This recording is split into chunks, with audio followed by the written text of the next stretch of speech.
Can you beat the Pokemon Sword post-game, the Isle of Armor, and the Crown Tundra DLC with only one Nickit? Hello and welcome to a follow-up to my Nickit-only run I did of Pokemon Sword a while ago. My name is WWE Dadman, but you already know that. And if you didn't watch the original Nickit-only challenge yet, then do so before this. The link is in the iCard on the top right of the screen. Also, make sure to subscribe to never miss an upload, since about 70% of you guys are not actually subscribed, according to my YouTube analytics. Let's push that number down. While you're down there, you can also leave a like for the YouTube algorithm while listening to me read off the rules. In battle, I can only use Nickit unless I am forced to use something else by the story. Specifically, I'm thinking about the tower with Kapfu and the Dynamax Adventures tier. I can only catch story-relevant Pokemon like the legendaries in the Crown Tundra, but I cannot use them in any battles. No items in battle, only held items, balls for catching, and items outside of battle are allowed. No glitches or exploits, not that I would know of any in this game anyway, but just to be thorough. Note, since I'm using the save file from the original challenge, which was on the German version, this is still on the German version, obviously, even if I switched to using the English games otherwise. As with the original challenge, I'm writing the script as I play through the game, so this part has been written before I start. I'm sure actually catching legendaries with only a Nickit to fight them with is gonna be a fair bit harder than doing that normally, and the fights are probably also harder than the main game. Leave your guess whether this is doable or not in the comments down below.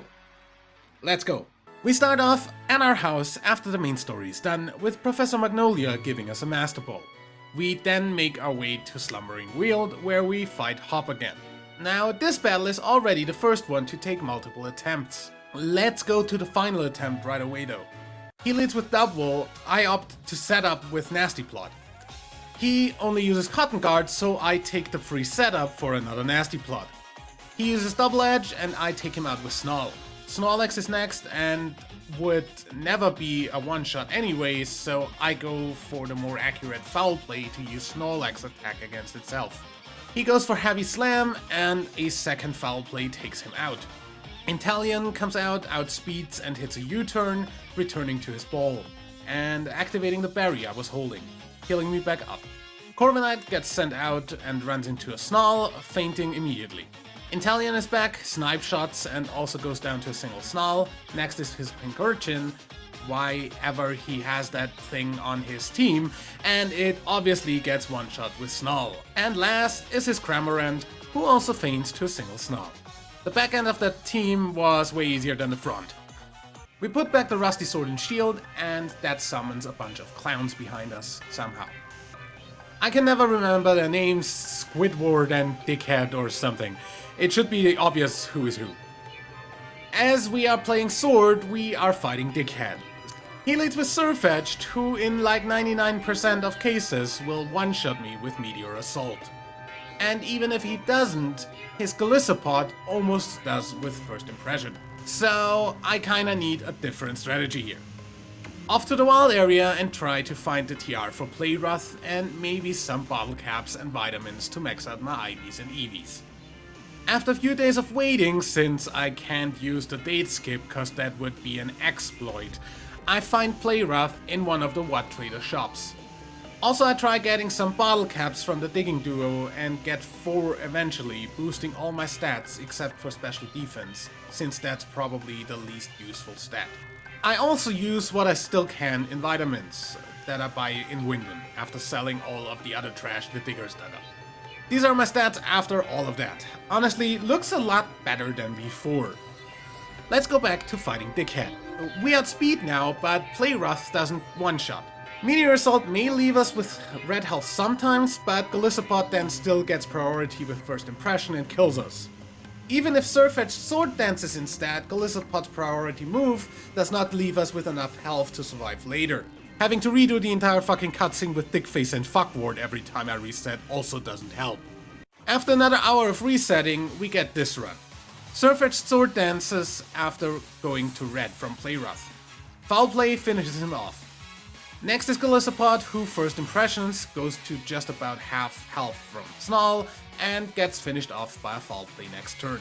Doublade gets one shot with Snarl, and last is his Bisharp, so I foul play cause that probably would do the most damage cause I have nothing super effective for it.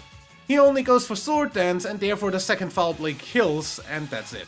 This was literally the hardest battle to win with only a Nickit in this entire game so far.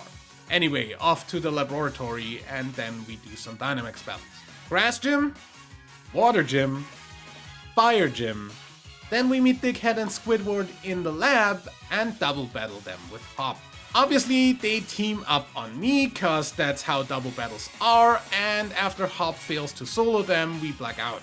There is basically no way this is possible unless we get some ungodly amount of luck. I try a bunch of different stuff, from healing with a berry, over using different items to power up attacks, and different orders of attacking. In the end, we do get lucky. Daily with Galissapod and Bronzong, Hop sends out Dubwool. Galissapod goes for first impression on Dubwool instead of me for the first time since I started trying this battle, and I foul play the Bronzong off the field, as Hop double edges the Galissapod. Out comes Phalanx, which I use Play Rough on to put it into red. Double edges the Galissapod again, making it emergency exit. Up next is a Doublade, and Double gets close combated off the field. Hop sends out Italian and snipe shots Phalanx off the field, while I one-shot Doublade with Snarl. The last two Pokemon of the clowns come out with Klinklang and Bisharp. Hop snipe shots the Klinklang, and I Snarl to finish off the Klinklang, and also take a good chunk off of Bisharp. Bisharp uses Night Slash to finish Italian, and I finish Bisharp with Foul Play. The Galissapod comes back and also goes down to foul play. Done. Next up, Fairy Gym, and fighting Beat since he had already taken care of the Dynamax mod. Well, let's say him starting on a Steel and Fairy type is suboptimal. While Mawile goes down to 2 foul plays, a Play Rough from it takes more than half of my health. And Gardevoir finishes us with Dazzling Gleam. Let's try something else, cause I can't bulk all this incoming super effective damage. Just saying though, why is it that every fucking battle in this goddamn postgame has a 5-hour unskippable cutscene right in front of it that I have to rewatch every time I reset? So basically, to stand any chance, I need Beat to go for Fake Tears first turn so I can set up 2 nasty plots. So I can one-shot Mawile with Snarl. I hope that the others will also be taken down with a single Snarl after that. Nicely enough, Gardevoir, Galarian Rapidash, and Hatterene are all Fairy Psychic, so they do go down to 1 Snarl each. Let's get the most likely thing to screw me over out of the way next, the Fighting Gym. Attempt 1, Dynamax, and Max Starfall the shit out of Conkeldurr. Okay, almost. Maybe if he misses something, or doesn't attack on 1 turn, or I don't know, let's see. On attempt 2, he goes for Max Knuckle first turn. I get him to red turn 2, and he uses Max Rockfall, which leaves me with red health, making me able to Max Starfall for a 3rd time to get the victory. Okay, let's keep going. Off to Surgister and the Rock-type gym. Gigalith is waiting here, and I'm pretty sure it doesn't have much special defense, so Max Darkness number 1 takes it to yellow, Max Rockfall does about a quarter of my health, and the second Max Darkness finishes the job. Easy. Final stop of this Dynamax tour is Hammerlock. A Haxorus is standing in front of us, and Max Darkness does about 2/3. Max Wormwind does nowhere near enough to stop us, and the second Max Darkness seals the deal. Sonia calls us and tells us to come to Hammerlock Stadium, where we already are. We literally ran past her on the way in. Anyway, her Yamper thundershocks the elevator, so we can go after the 2 clowns. We have to beat up Dickhead again, so basically same fight as when we first met the 2 clowns in the forest. So resetting for a good run for a bit, I guess. At least the cutscene played before we challenge him, so we can save in front of him and reset faster. After 2.5 hours, I finally get the run with a different strategy. At least after the initial part of waiting for Sword Dance. So Surf Edge Sword Dance is between me using 2 foul plays, so I'm still at full health. Galissapod is out next, and I use Protect, the TM for which I bought in Motostoke real quick, and prevent the first impression with that.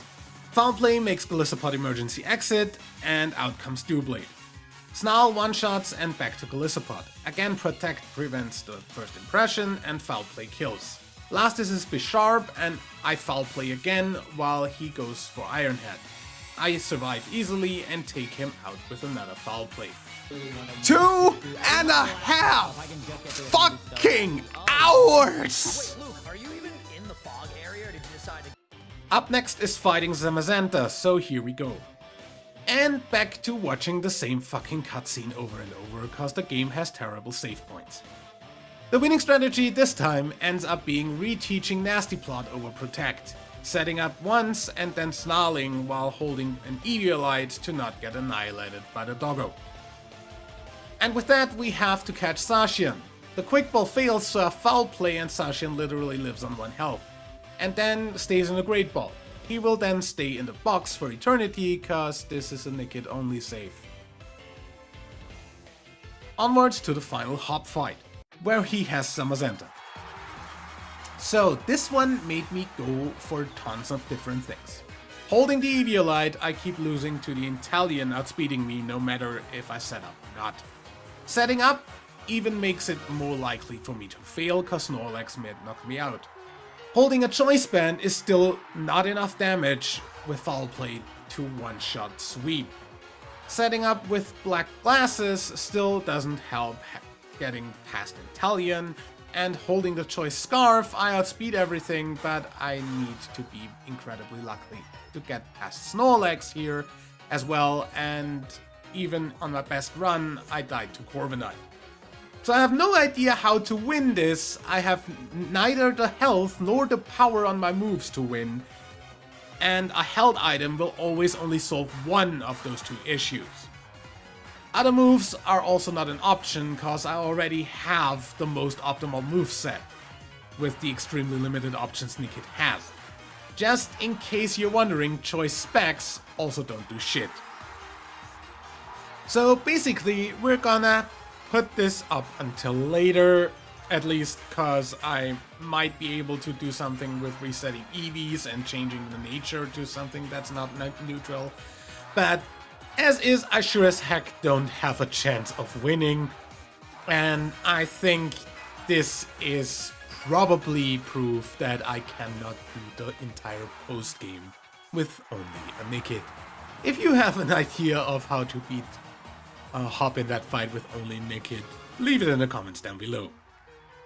So, Isle of Armor time. So we talk to the guy at the train station and arrive at the Isle of Armor. We get our Pokédex upgraded and go right for the first fight with our rival of this part, Clara. The level's obviously nothing special, so both her Venipede and her Galarian Slowpoke go down to a single Snarl, onwards to the dojo. We get to fight Mustard, the leader of the dojo, so he leads with Mienfoo, fakes me out so I flinch, I miss a Play Rough, so he Force Palms me to half health, the second Play Rough hits and one-shots. Second is his Shinx, which gets one shot with Snarl, done. The Isle of Armor has to be incredibly isolated, cause somehow nobody here knows that I'm the champion. You know, the guy that beat the unbeatable Leon, with only a Nickit. You'd think that would have been big news. Anyway, we get the dojo's official uniform, and Clara gets hers stolen by a bunch of very fast Galarian Slowpoke. Our first task here will be beating up the Slowpoke and getting Clara's uniform back, while Mustard sits in front of his TV playing Pokemon Quest on his Switch. We get our bike design upgraded and one-shot the first, the second, and the third Slowpoke, pick up all parts of the uniform and go back to report in. We get to choose between a Bulbasaur and a Squirtle, and I took the Squirtle. I knew that if I didn't tell you what I took, you'd all ask. Now that I think about it, everyone asks anyway, comments are good for the YouTube algorithm. Also, the way I got to the conclusion of taking Squirtle was the only correct one to do in this situation. Hey Google, flip a coin. Heads is Squirtle. It's heads. Well, We also checked the move tutor, but the only move Nickit could learn from him is absolute garbage on a mon with hardly any physical attacks, so that's out of the question. Also, we need to go find max mushrooms, so we go to the cave that has them and fight Clara again. She leads with Galarian Slowpoke, which goes down to a Snarl. Her Whirlipede also faints to Snarl, and her coughing also goes down to a single Snarl. So we get the shrooms and take him back to the dojo to eat some soup, which will be absolutely useless to us since Nickit doesn't have a Gigantamax form. So after the last task, beat up Clara again, but this time she's cheating. The arena has toxic spikes already set up, so we get badly poisoned right at the start. So I make Foxy hold a berry to heal the poison, so we don't get toxic damage every turn. And I set up Nasty Plot. Kaskarupi poison fangs us and we get badly poisoned again. Again, that's cheating. That move normally doesn't do a toxic poison. Anyway, I set up again, she poison fangs again, and I take her out with Snarl. Next is a Whirlipede, and I Dynamax to boost my health enough to survive the rest of the match. Max Darkness takes Whirlipede down. Now for the Pokemon I did the setup for, Galarian Weezing. Max Darkness usually would only do half to it, but with 2 Nasty Blots, we one-shot. Last is her Galarian Slowbro, and she Dynamaxes. Fortunately, the Quick Claw ability doesn't activate, so I outspeed, and Max Darkness one-shots. Done. This means we get Cubfu. Also, we unlock the following feature, so we can now walk around with Nickit behind us.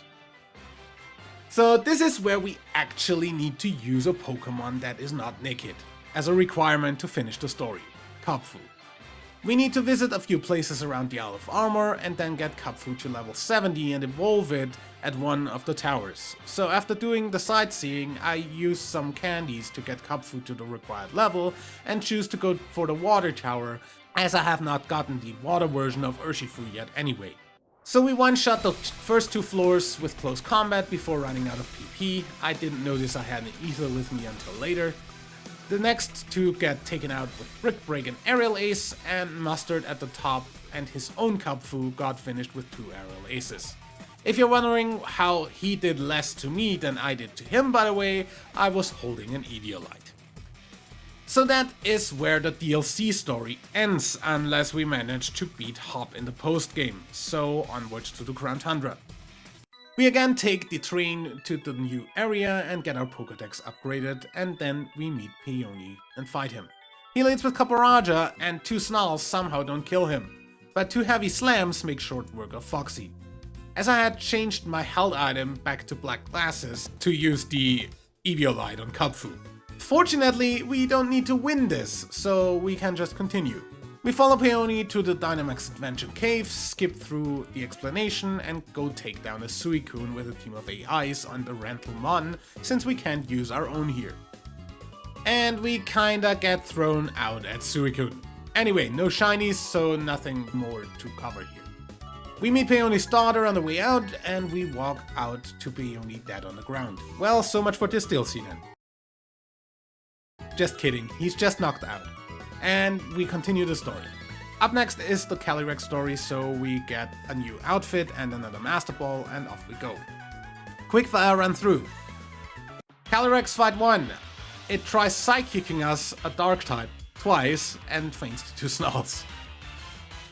So Peony gets possessed, we do another Dynamax adventure to get carrot seeds from a guy in the town, find the mayor of the town, plant the seeds to get a ghost carrot.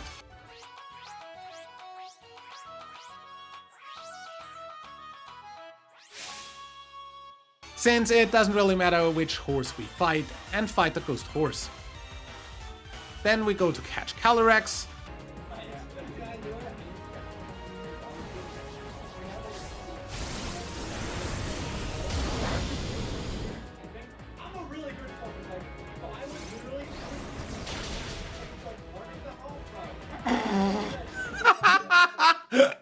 Okay, weakening this will be a bit interesting.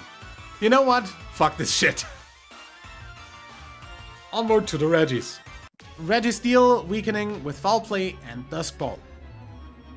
Regi Ice, Quick Ball, a living snow crystal to get in, weaken with Foul Play and Snarl, and Dusk Ball. Regi Rock, fly to Turffield to pick up an Everstone, and then reset until it stays in the Quick Ball, cause this thing won't stop using fighting type moves. Only took an hour. And Regieleki, cause I don't have that in my living decks yet. Basically the same idea, throw Quick Balls till one sticks, cause I want the thing in a Quick Ball, cause I'm specific like that. This one only took 10 minutes. And with that, we're done with the second part. Off to get the birds.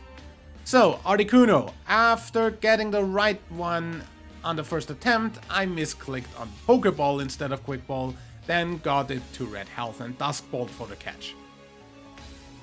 Moltres we hunt down, save before it attacks, and reset until it stays in the Quick Ball, cause I still didn't have that one in a Quick Ball anyway. And lastly, we hunt down the Roadrunner and again throw Quick Balls until one sticks.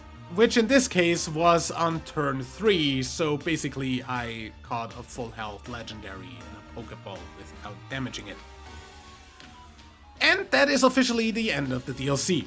So all in all, the only thing we still have left is fighting Hop, which I already said is impossible.